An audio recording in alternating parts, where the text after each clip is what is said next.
ভিডিওটা বেশ অনেকদিন আগেরই। গ্যালারি ঘাঁটতে ঘাঁটতে আজকে খুঁজে পেলাম। দিনটা ছিল সানডে আর ওই দিনে আমি আমার সব পেন্ডিং কাজগুলো করে রাখার চেষ্টা করি। সারাদিনের কাজের ফাঁকেও পুচুনিকে একবার না দেখলে আমার মনটা ঠিক ভরেই না। প্রতিদিন তিয়াশা মিনি আর পুচুনির সুখ দুঃখের গল্প বারান্দায় দাঁড়িয়ে হলেও আজকে কিন্তু গল্পটা ছাদে দাঁড়িয়ে হয়েছে।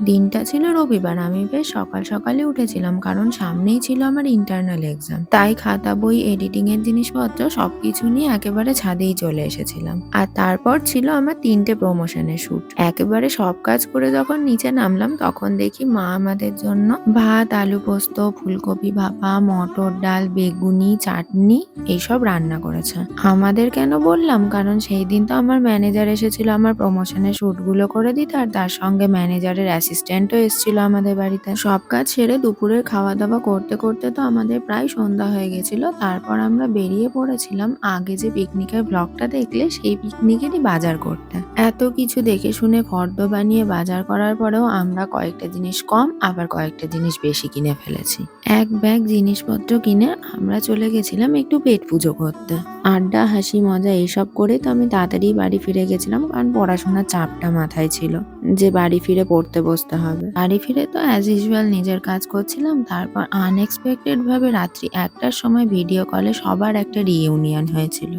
আজকের মতন শেষ। হরে কৃষ্ণ।